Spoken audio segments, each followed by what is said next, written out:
Alrighty. Alrighty.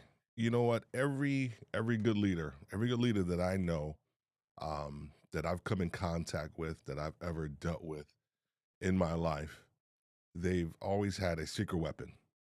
They've had a secret weapon. I typically didn't know what that secret weapon was. And later on in my leadership journey, I grew to ask them what that secret weapon was because it was just something about them every time they connected with myself or a team or people around them. Um, they had a different perspective. And tonight, I am going to share with you my secret weapon for leading teams, coaching people, and I'm excited. I've been excited about this one for a while.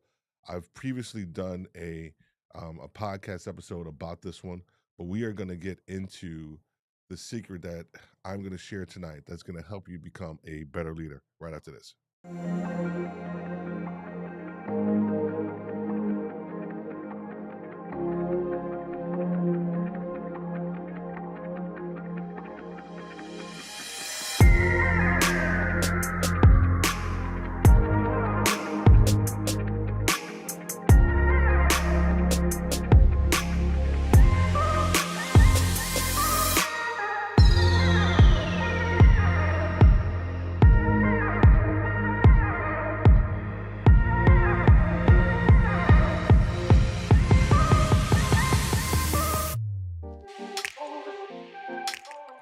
Here's the thing. Leadership is I'm just going to start straight out. Leadership is not about you. Leadership is about the people that you lead. It's about your team, um, and it's about how you impact those that you lead. And the best way for you to lead people is to get to know them on a deeper level. And this is super rudimentary. This is nothing earth shattering. This is nothing that you are going to, like, oh my gosh, but it's all about the application. Here's the thing: you can know a strategy. I watch a lot of I watch a lot of football, or I call it, or here in America we call it soccer. Everybody knows what a certain team is typically going to do, right? You get the scouting report, you understand the players, all these different things. But at the end of the day, it's the execution that trumps everything. So you can have certain knowledge about something, all the knowledge in the world, but if you're not executing on that knowledge, it just doesn't make any difference. So today we are going to talk about the the secret to um my leadership, if success, if you will, and that is knowing my team on a deeper level. And how do you get to know your team on a deeper level?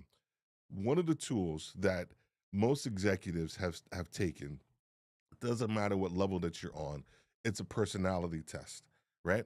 How many of you have taken a personality test? We are going to be talking about today the Enneagram and its merits onto as to why I feel it's one of the best ways for you to first know yourself and then to know the team around you.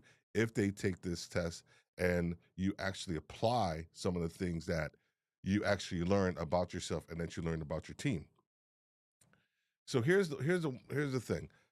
Um, there are so many personality tests that are out there. It runs the gamut. It runs the gamut. Like you have Myers Briggs, and the two most popular ones are Myers Briggs and the DISC personality test, right? But here's a list. You see the list before you of all the different personality tests that people tend to take, and what these all have. I feel they all have in common that a lot of people fail to um, kind of think about or go after is the fact that they're very surface level. Here's the issue: is that most of and this is I titled this "Why the Enneagram" because I want to explain a little bit about my perspective around the personality um, test that I took. And when actually took, let me go back. I took the Myers Briggs. I've taken the DISC, 16 personalities, your factor questionnaire, caliper profile, right? I think I took the caliper profile probably about 15 years ago. Um, and that was actually pretty good. But here's the thing that what it gave me a perspective on more along the lines of kind of what I could potentially do. I'm going to put it to you like this. Most of these tests are surface level. Most deal with what you could do, right?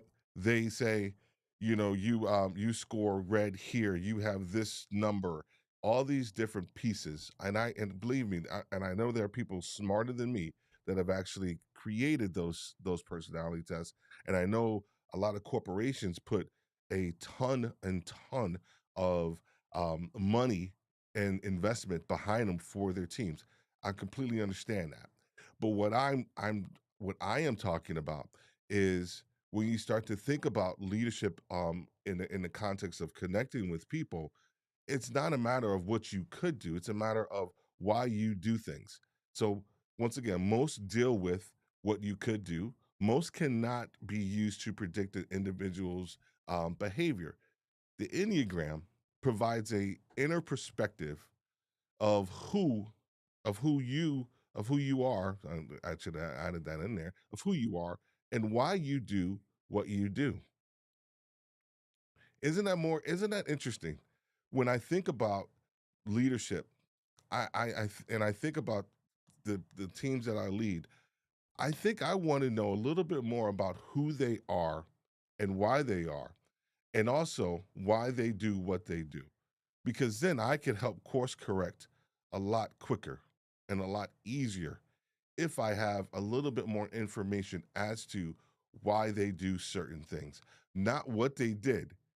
Right? Here's the one thing I would go into different markets, and I would walk into a store, and they would immediately start talking about why what this person did, or what this person didn't do, or what this customer didn't do, or what this product or assortment didn't do. I would always turn it on its head and be like, well, why? Well, I'm not sure. I don't know.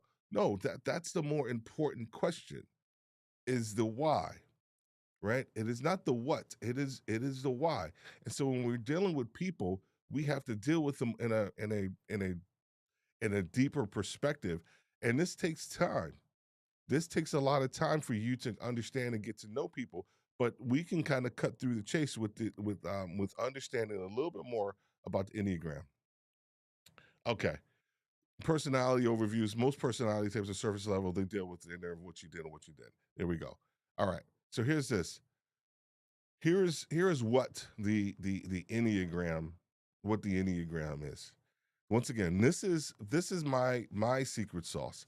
Um, I love this because once again, it has given me a broader perspective of who I am. So how did I come to learn or even like this Enneagram? Yeah, and I was going through a rough time in my life and a tough period.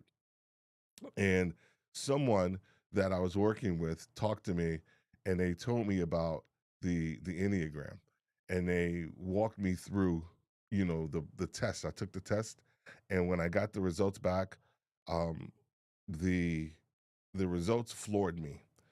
It was so much deeper than I had anticipated.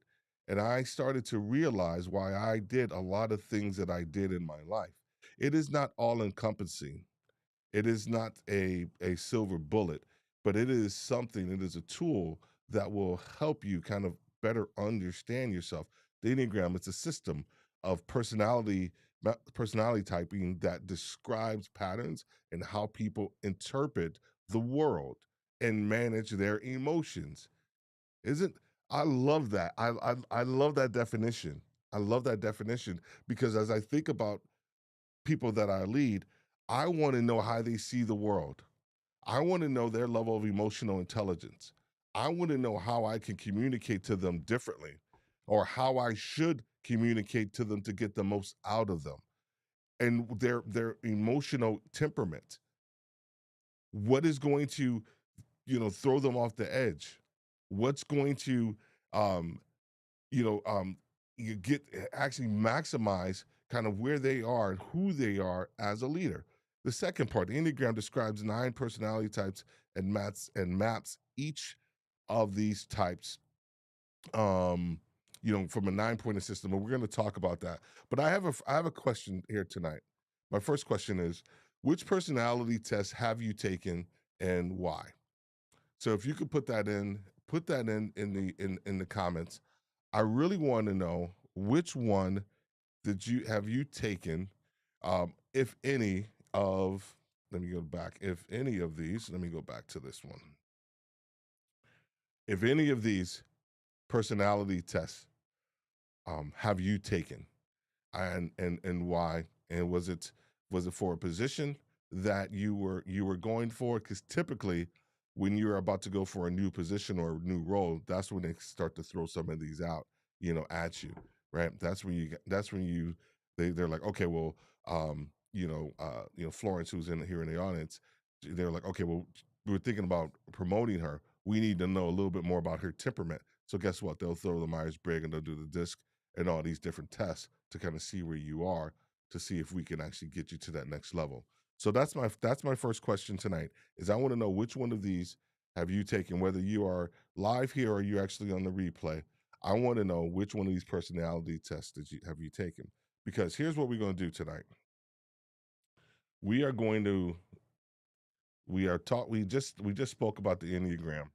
And what I want to do now, and I'm going to do this very, very, very quickly, is that I'm going to go through um, all 9 types, and then I'm going to talk about how the Enneagram, if you will, can impact you. But before I do that, let's go to the comments real quick. Oops. All right. Hey, Florence. There's another one that I don't recall. So you've taken. Well, first of all, let me just make sure I got you over here. You said good evening. So good evening to you, Florence. How are you doing? Hello, whoever this is. Who is this? Let me see who this is. What's up, Israel? How are you doing, man? Good to see you tonight, man. Good to see you tonight.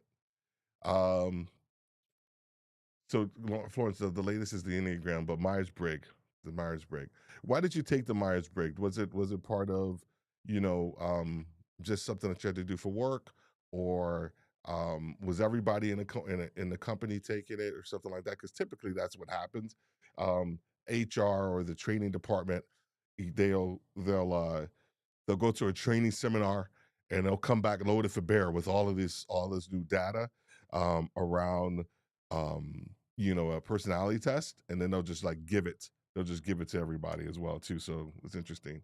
All right, so you had to do it for work. Okay, cool. I appreciate that. Thanks for sharing. If you want to replay, you let me know what your any of those tests that you actually had to take. So let's go through this. Let's do this. We are going to go through. We're going to go through. We're going to go through all nine. Oh, someone else in the audience said Myers Briggs and INTJ. Okay, what's going on, Shannon Mills? How are you doing? Good to see you. Good to see you here tonight. Good to see you. So Myers Briggs. Did you? Was this at Target? You didn't have to take this at Target, did you? When did you take that one? Did you have to take it at another job? Interesting. Um, Enneagram is with ministry.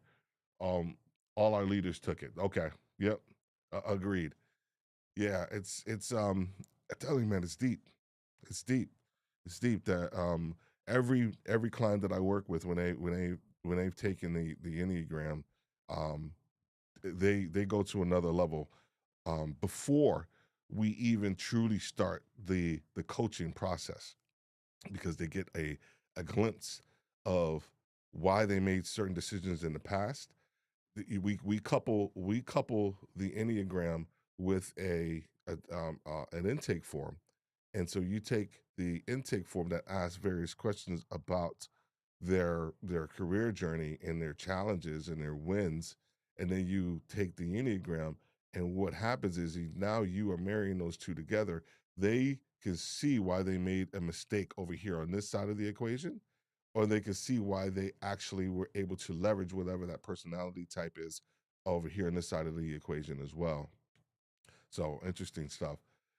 And Shannon said, sure, I sure did. My your store director, had us take it. You know, not a target required, just her. Boom, there you go. Excellent, excellent, excellent. Good stuff. I'm glad to hear that. I'm glad to hear that. Well, our target role anyway, so we did things a little differently there. All right, let's do this. Let's go for the first type. The first type is the perfectionist. Here's what I want you to do. I want you to um as I go through these, I want you to think about what type you are. Without taking the test, and this is just for fun, right? This is nothing serious. This is for you to kind of just oh my God, Steve, I heard Steve on a live stream, and now I know that I'm a number one. I'm a perfectionist. No, I'm not saying that. What I'm asking you is that there are going to be some of these things that resonate with you. But if you really want to know, go ahead and take the test. And I would really like to know what your results were. So whether you come back to this live stream and put it in the comments, or you message me, um, please go ahead and let me know that as well too. All right, the perfectionist. This is number one. This type is driven by need for order, structure, and high standards. They strive for perfection in everything they do, and often have a strong sense of responsibility and morality. So the perfectionist, the number one. It's interesting, this word perfectionist. Um, I do a lot of things with imposter syndrome, and one of the types actually of imposter syndrome, is interestingly enough, is a perfectionist mindset. Is it's trying to just you're creating these high standards, and that's high standards are great, but sometimes those high standards are unachievable, and almost to the point that if you don't achieve them to a certain degree, you may feel like you're a failure. And so when you start to think about this from a personality type, you can almost see probably a leader that you have dealt with who was probably a perfectionist, who had order and high standards, right? But part of that perfectionist piece is maybe an inability to be empathetic. And so the perfectionism aspect of who they are kind of trumps their ability to connect and also empathize with who you are. All right. That's number one. Number two, and stop me if you feel like you're on like, Steve, that's mine.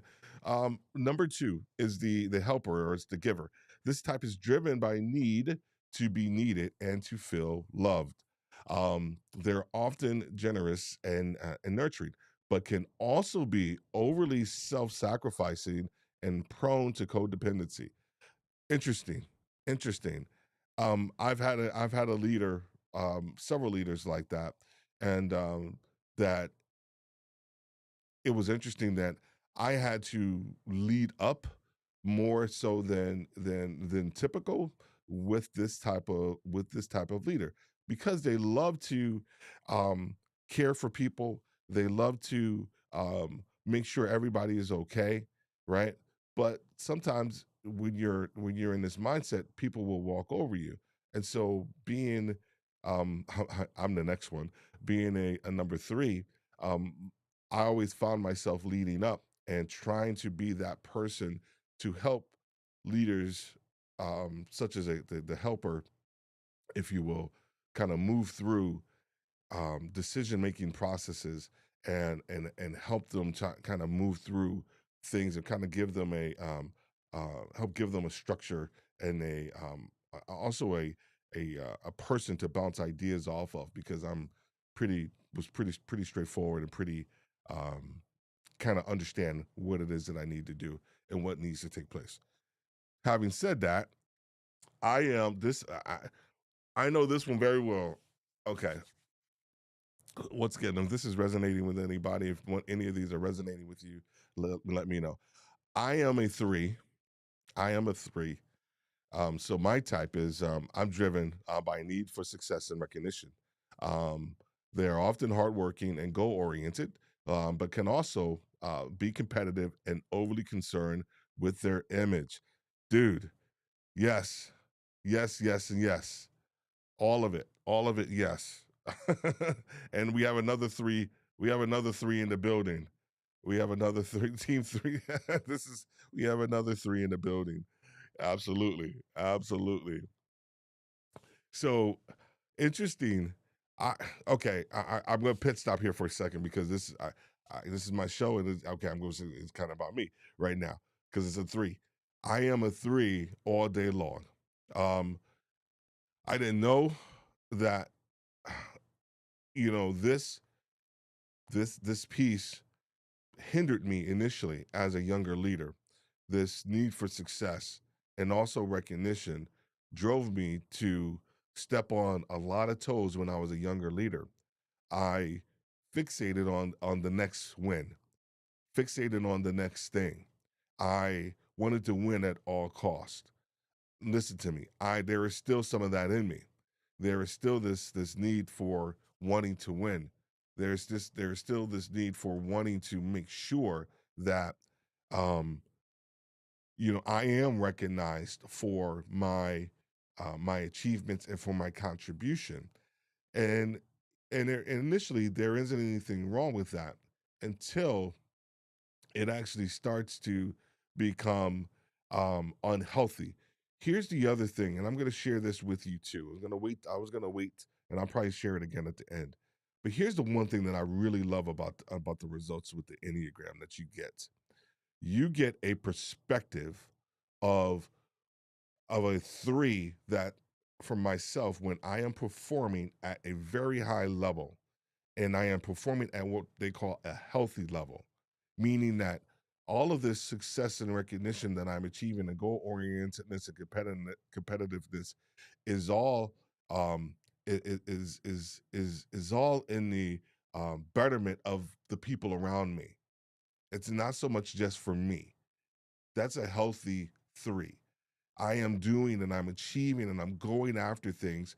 Yes, it's going to help me out, but man, I want everybody else around me to be successful too, and that is the healthy side of it. The unhealthy side of it is when you're utilizing your personality type, such as an achiever or success oriented, to just go ahead and get what it is that you need, regardless of who it is that you step on, regardless of the how you may hurt somebody in the throes of actually going there. So the Enneagram helps you understand when you are performing at your best, this is what it looks like. And when you are performing at your worst relative to your personality type, this is what it looks like. That is something. if I am not mistaken, I haven't taken the disc and the Myers-Briggs and the caliper in a long time. And unless they've changed it, that is something that's very unique to the Enneagram. It's the healthy, unhealthy of understanding where you are as a person. So I am a number 3. I'm going to keep it going because I want to make sure I get out of here on time tonight. As if this is resonating with anybody, please let me know. Okay, we said all right, and Florence says hello, chef. Get off my toes. You're a 3. Are you a 3, Florence? Hey, Florence. um, that was a 3 move right there. Oh my gosh. You took the disc too. Yeah. Yeah. I listen to me. I can't even remember what my results um were with the disc. Maybe I'll try to find a free one and take it. I did Strength Find. Strength Finders is another decent one, right? Um, that's another good one. I took that one. I think my daughter and I, my oldest daughter Kayla, I think we both took that. Gosh, about 4 years ago. I think she was moving into another position or something like that. But interestingly enough, I said I once again I can't remember some of these things. So um, I had a red, high red on the disc. I think that's me too. I think I was a red too on the disc. I once again, no, I don't have those files. I don't have those files. I'm thinking about like if I had those files with me. I don't have those files with me. So, all right, number 4. 4 is the individualist. Individualist or the romantic. This type is driven by need to express themselves and be seen as unique and special. They often have a deep sense of emotion and creativity, but they can also be moody and self-absorbed. So that's interesting. Like so, we went from this person who's a high achiever, performer type of person to, of course, this individualist. They're the individualist, once again, this type is driven by need to express themselves. They're probably the type of person in the meeting that always has something to say, and that they're always the contrarian sometimes within the meeting because they have something to say. They want to stick out from everybody else. They want to be seen. They want to make sure that everybody understands that I am not like this person, right? So they have a desire to be unique, and there is nothing wrong with. And here's the other, and I want to make sure you guys understand this too. There is nothing wrong with any of these personality types, nothing at all, right? It is just helping you understand who you are and where you are within your journey as a person, right? But then for me, as a leader, because that's the vein in which we're talking about all of this is as a leader. So none of these personality types are good, bad, or indifferent. It is they are what they are. It is just it's almost like a secret superpower. It's how you use it, right? All of these can be used for bad. Each one of these personality types, right? So you have to figure out how you're going to utilize this for your success and the success of your team. All right. So before we move forward, I want to make sure that you guys are understand real quick about where we are with our podcast.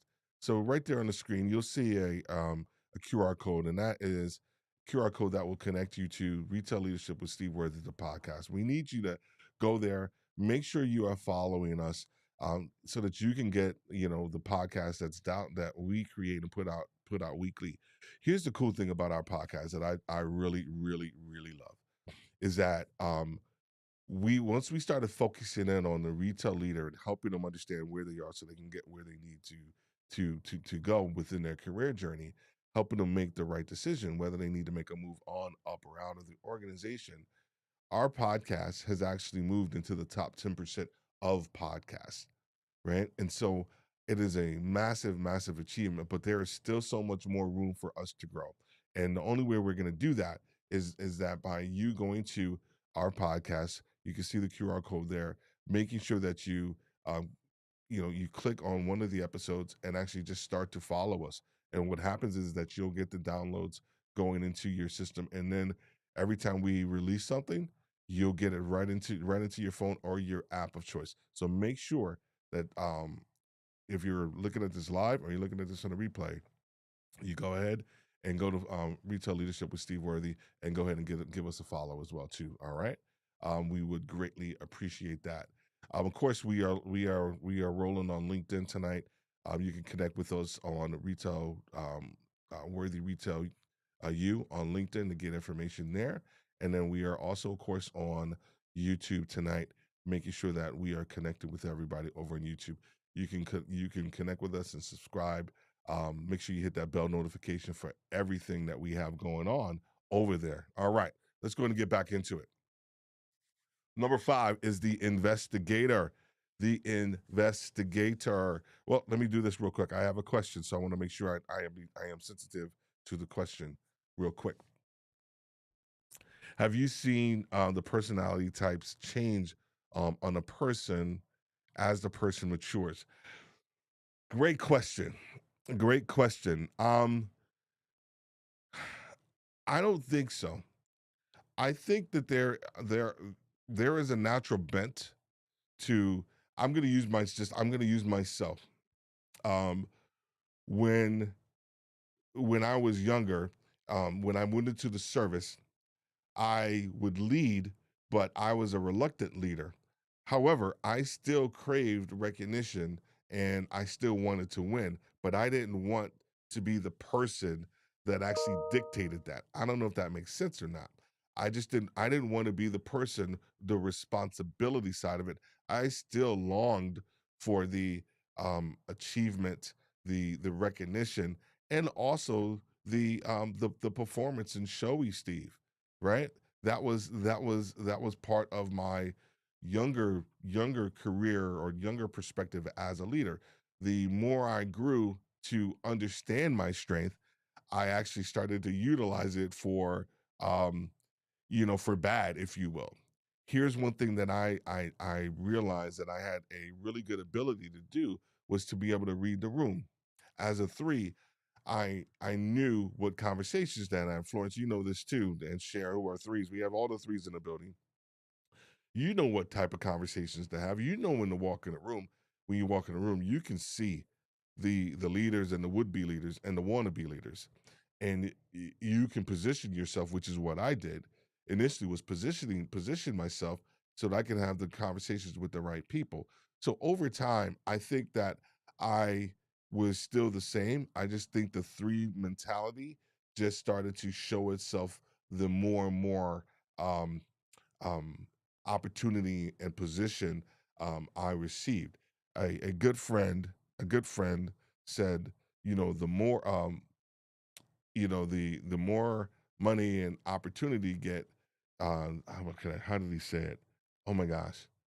Basically, basically, if you're a jerk now, right, and if you're a jerk with no money, when you get money, you're still gonna be a jerk. And I know that's a super blanket statement, but you get what you get his meaning, and that has stuck with me for like 25 years because he told me that a long time ago when I was in leadership. And he said, "Steve, who you are right now as a leader is so important because the higher you go, right, the less feedback you get, and but more importantly, you're going to have more and more responsibility." So, not sure if that actually resonates or if that answers your question or not, but let me know if it does or not. It share says the more money you have just magnifies who you already are. 100%. 100%. So you have to work on your character. You're working your character now, right? More opportunity position you receive, hopefully you don't change who you are. You find a way to navigate the newness of that position with the core values of who you are still intact. What I've seen is that people will get a new position, a new opportunity, and and what happens is some of their core values may change, right? They can still be a 3, but how they actually look at what they want to get out of this opportunity position will change. So, all right. It does answer the question.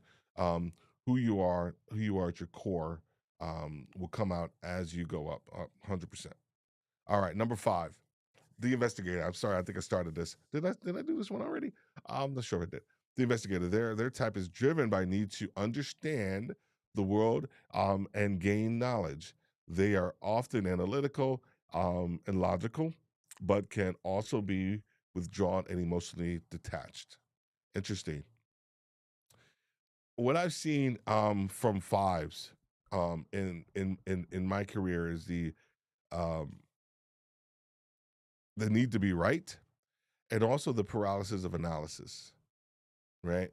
Um, and and I've seen, but what I've seen also in a positive sense is that they want to get the right result and they want to make the right decision. And so the more information that they're able to glean from a situation or a person or an opportunity, the better their decision making process will be. It may take them a minute, right? But they're going to get to a better decision. I think I had a, um, pretty much throughout my career, every HR partner that I had, I think they were a 5. Yeah, they were a 5. And which was perfect because I'm a 3 and I'm like I'm like let's go. They're like, "Ah." They're like, "Whoa." They're like, reeling me they're reeling me back in, right? I needed that because they would slow me down a little bit just enough that I too can make sure I'm making the right decision, but more importantly that collectively because we were a team.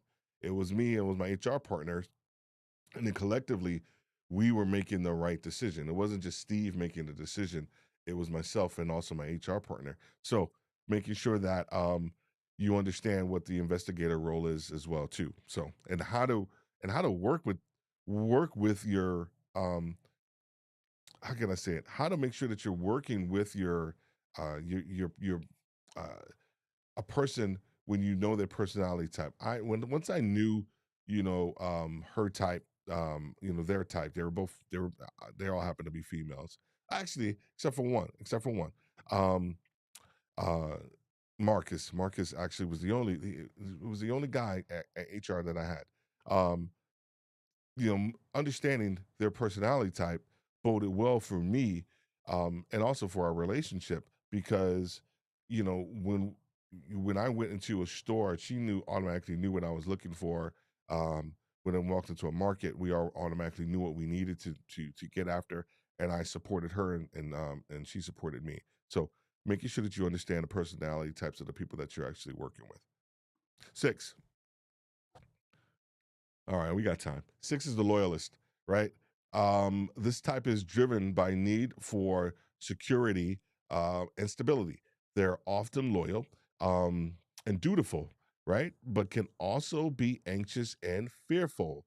The loyalist, the loyalist, they are their needs for security. So can you see, hopefully you've been able to see the strength and then also a little bit of the opportunity. I don't want to say weakness, but opportunity in these descriptions that I've been giving you, right? The first part is more like, who they kind of are, when they're kind of at their best, but then they can also be a little anxious and fearful, right? Just understanding the opposites, right? So just because I have a super high need, this person has a super high need for security. Guess what? They can be anxious about a relationship if they feel that that relationship isn't secure, right? Or that job, or that opportunity, or they feel like their job is threatened. I had someone who um who led me. I know all day long they were a loyalist and they had issues with security within their position, um, and they were extremely anxious about somebody supplanting them in their position, and it dictated how they led. It came up constantly in how they led. The anxiousness and the fearfulness came out almost every time I encountered the person, and it wasn't just me. Other people saw that, and so how do you allow yourself to be led by somebody like that, right? So as we start to think about these roles too, it's not just how you lead, identifying who you are, but it's how you actually allow yourself to be led by somebody who is has a high need for security, but also has the anxiousness associated with that security when things aren't in place. All right. So what was that? Six. All right. Seven, and we got two more. We got two more, and then I got a couple points I gotta make, and we're gonna wrap this puppy up, man, because um, I'm excited that you guys are hearing this. All right.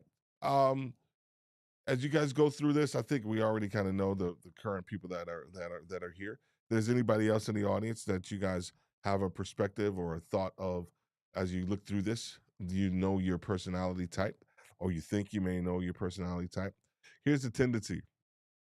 The tendency is almost like, when you're at church or you're at a leadership conference and somebody will say something really amazing, and your first thought is like, "Ooh, I wish so and so was here to hear that." Right? This is not one of those moments. This is the moment that, the goal is for you. Thank God that you're here so that you can hear this, so that you can apply it to your life. And then maybe make sure that you share this so someone else can get this messaging as well. All right, number seven, it's the enthusiast. This type is driven by need for variety and new experiences. They're often optimistic and spontaneous, but can also be scattered and avoidant of negative emotions. So they are very um I'm not I'm gonna say the word flighty in the context of like they don't want to stay in one place at where they are for any strong or long period of time, right? They get very enthusiastic about something, and sometimes when they actually meet the requirements of said project or opportunity, they're gone. They're looking for the next situation. They're looking for the next opportunity, right? And so just like it said, they can be scattered. It can be optimistic and spontaneous, and those aren't in and of themselves. Those aren't bad traits. But when it comes to leadership, um, there needs to be a sense of steadfastness, right? Or almost like a fixed point, if you will, that people know that they can come to you with certain things. And if you're constantly moving your thoughts all around the board and you're not present, right? In the moment when you're either talking to somebody or you're not present in the business unit or the region that you lead because you're possibly thinking about the next opportunity, guess what? That will show up and people will see and people can see that. So you have to understand, that the enthusiasm is a good thing, but you got to make sure that it's tempered in the context of how you lead and how you communicate. All right, number eight, the challenger. I thought I was an eight at first, honestly. I really thought it was an eight. That this type is driven by a need for control and power. They are often assertive and protective, but can also be domineering and confrontational. I just thought I thought I was an eight all day long when I took it, just because my personality type sometimes um, very direct. Um, I'm I can see a lot of stuff unfold before it's unfolded, before it unfolds, if you will, um, just based off experience.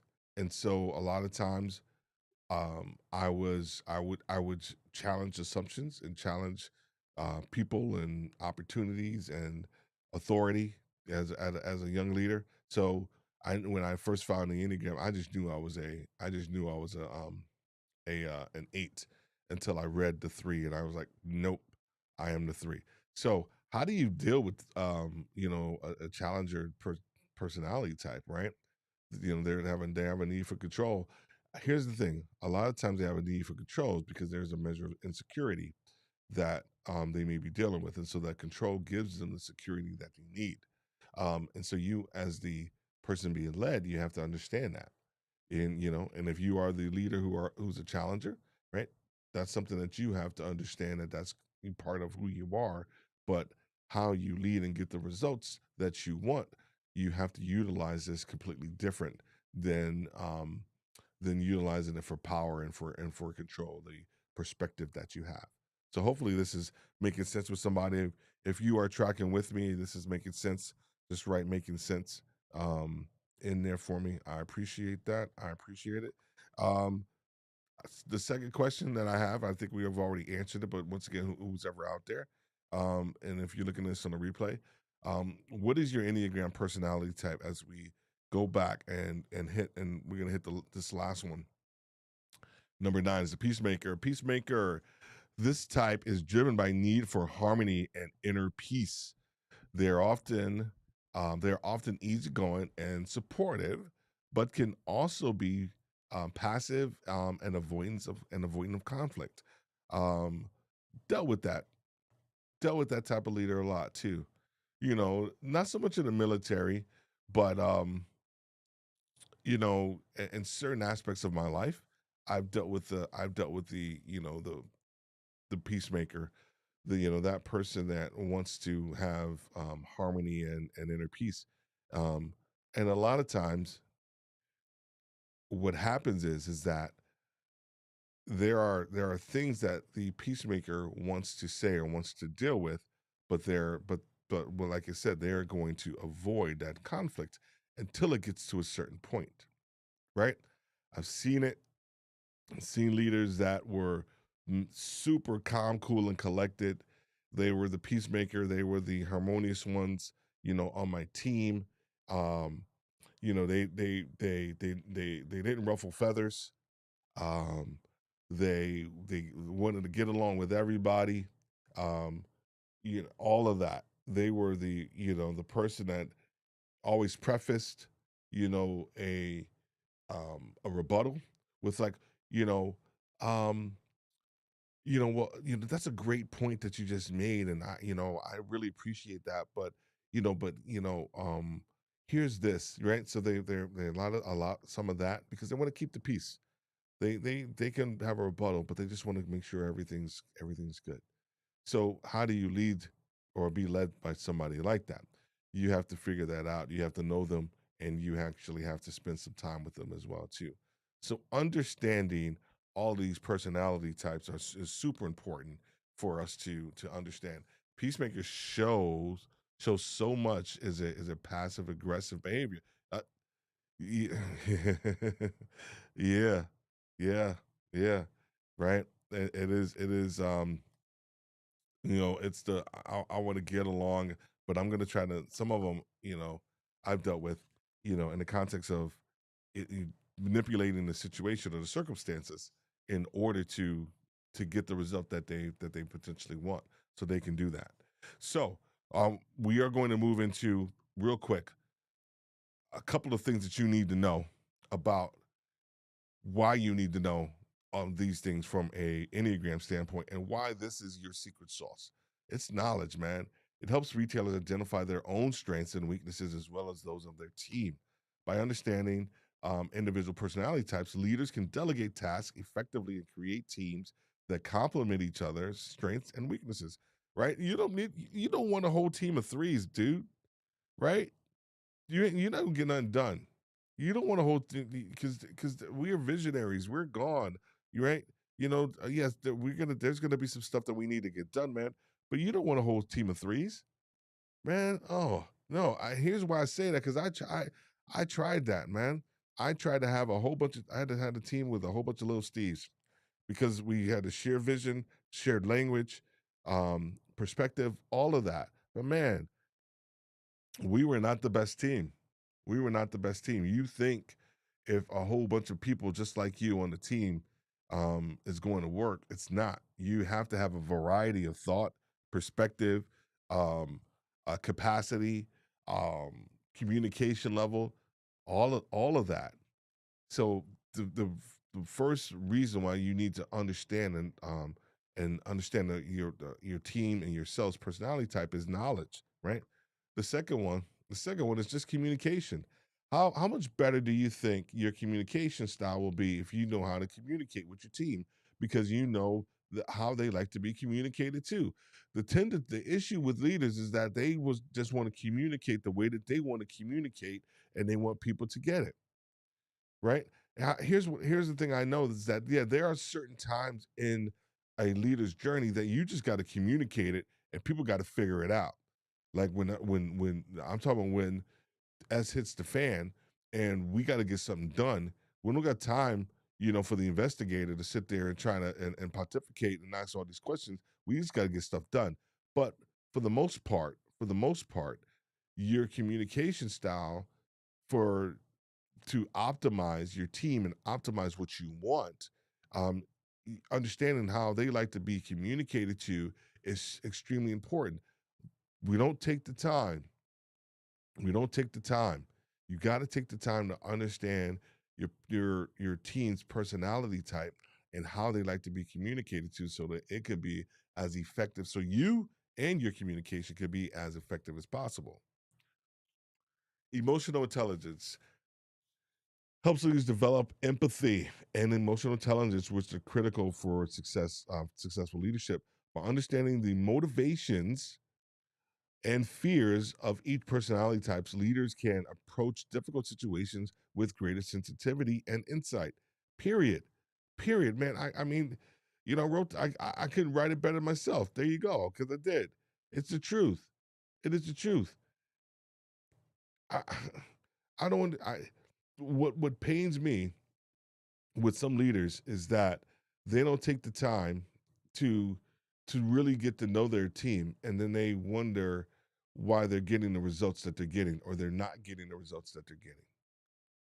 Right? It takes time for you to understand your team, but more importantly, to be able to develop a cadence, excuse me, a cadence of communication and connectivity, authority, and ability to execute, and understanding and having the emotional intelligence to be able to know where you stand and where your team stands, is extremely important for you to be successful long term as a leader. We're not Everything that we talk about with retail leadership with Steve Worthy, it's about you having long term success. And it's not just about these quick hits, for you as a leader. Just it's not, and we don't want that, and we don't want that. And so we have a comment. Who? There you go. Getting big on the screen. There we go. I think another key thing is when you see them acting on the negative side of their number, you can help them flip that behavior so it transforms into the positive aspect of their behavior. You spell behavior wrong. I'm sorry, you're Canadian. That's it. That's why you spelled it wrong. All right. Just joking, man. Just joking. Just joking. Just joking. I love that. And I think that's right. When you can when you can have that level of communication with your team, and you can see them going down this road, right? And you can see, the negative side of a three, kind of coming up. Man, it's so cool for you to be able to have that type of conversation and connectivity with, um and information, if you will, to be able to talk to that person and kind of course correct or help them course correct, right? Because that's the other thing, is that when you're talking to people and you want them to change something, I always think about it in the context of making sure that that there's ownership in a decision making process for that change. If we are just communicating and dictating the change to them, sometimes it doesn't take. There has to be a measure of ownership that the person has to have, that they want, and they have a desire to change as well too. All right, we got time. I'm good. Career development, career development, career development. Oh man, I'm telling you, this one right here, um, it will it will save you a ton of time when you getting to know your team. Creates individualized development plans for your team. So the one thing that we do, or that leaders in retail should be doing, is giving your team stretch assignments. Giving them a stretch assignment. giving them an opportunity to stretch their leadership skill set, their communicative skill set, their problem solving, or excuse me, problem identification and solving skills. You should be looking for opportunities to put your team in those situations. Guess what? If you knew their personality type, or if you knew how they will react to pressure, how they will react to change, right? That will help you kind of put them in the right situation that's going to stretch them enough so that they can come out on the other side stronger, and have a better understanding of who they are. What I have seen and what I still see and hear is, well, let's put them over here in that store, or let's put them in that market. Well, listen to me, man. They can't handle, if they can handle this smaller market that had no issues, right? What makes you think that they're going to handle a bigger market? Just because they handled that one swimmingly, right? It's a small market. There's no issues, right? It's green. If you want to think about it in that context of red, yellow, and green, like we typically do, in retail, and you want to put them over here in a bigger market, but their personality type doesn't fit there, right? So you have to have some of this information in order to make the right decision from a person's career standpoint. Here's the other thing that could help somebody out too, right? A lot of times it's not the next role. It's not the next role. It's a lateral move and a bigger assignment, right? I've done it. I've I've I've done it myself, but I've put people in positions where they thought they were ready for the next role. Like, no, you're not. We're going to give you a bigger store, or we're going to give you a bigger district, right? That you can operate and learn how to communicate and lead on a broader, bigger level. Then we'll talk about getting you to the next role too. So, but having a better understanding of someone's personality type can help you with that process from a career development standpoint as well too. So that's what we want to make sure that we're doing too. And light bulb moment as a leader was getting clarity on understanding my communication style and method with the different personality types, meeting them where they are, 100%, 100%, meeting them where they are, right? You, you that is that's the hard part. That takes time, Florence. People don't want to do that, right? But it's so important. It's so important, right? And that's what we see with some of our coaching clients is they want to communicate the way that they want to communicate in order to get their point across. In order to They feel because they've seen other people lead like this and communicate like this, and so they feel that they have to do the same thing, and they don't, because they have a unique personality type, and our job is to help them work through that process so that they can understand who they are, so that they can communicate a lot differently and a lot better than what they were. So career development, and then the last one, oh, actually, when was the last one? There we go. No, it's the same one. There we go. It was only four. I thought I had five. So career development was the last one. I think I have one more question.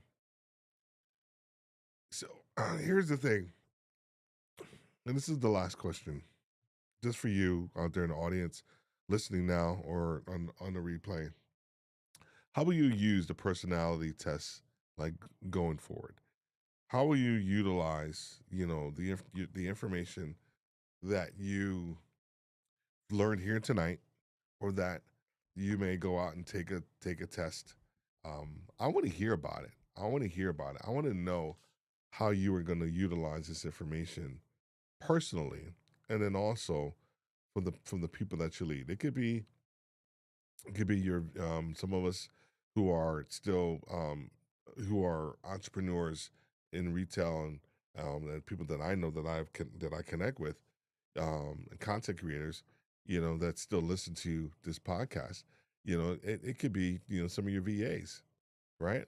But then you as a retail leader, how are you going to utilize this to maximize the capacity and execution um, and results of your team?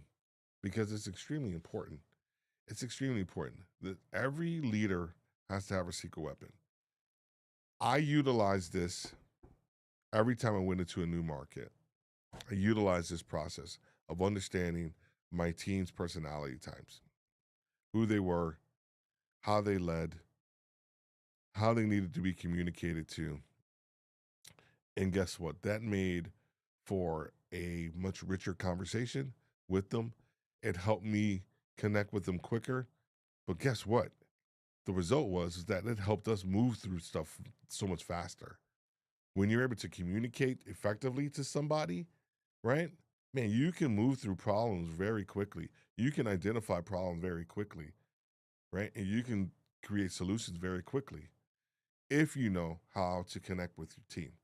This is the secret to your leadership success is understanding the personality types of the teams around you and how to communicate with them so that you can maximize their capacity and their leadership prowess and their leadership skills. But first, you have to understand who you are. You lead yourself first. You don't lead anybody else before you lead yourself. So understanding your personality types. Enneagram, I love it. I live by it. I'm a 3 all day long. It's boded well for me. I want to know in the comments, what's your type, and how are you going to utilize, your understanding your personality type, so that you can lead people to success. We thank you for being here tonight. Once again, if you um, feel so inclined, we ask that you go into retail leadership with Steve Worthy and actually go ahead and make sure that you connect with us with our podcast. Um, it is growing by leaps and bounds, and we want you to be a part of it. We ask that you share, whether or not if you are already a follower of our podcast, we ask that you go ahead and share it to make sure that leaders, not just here in the States, but leaders around the world, are getting the information that they need so that they can become the leaders that they should be, right? Our goal is to help you understand where you are so that you can make a move up, on, or out of your organization. The time may be right. Time may be right for you. And if it is, go ahead and connect with us at worthyretailyou.com. Thank you so much for being here tonight. Thank you for everybody who's been in the audience. Thank you for all the people who are going to look at this on the replay. Hope you enjoyed it. I can go on and talk about this all night, but I'm going to cut this down to an hour. Plus, I'm hungry. I need to eat something. All right. You guys have a great night. God bless.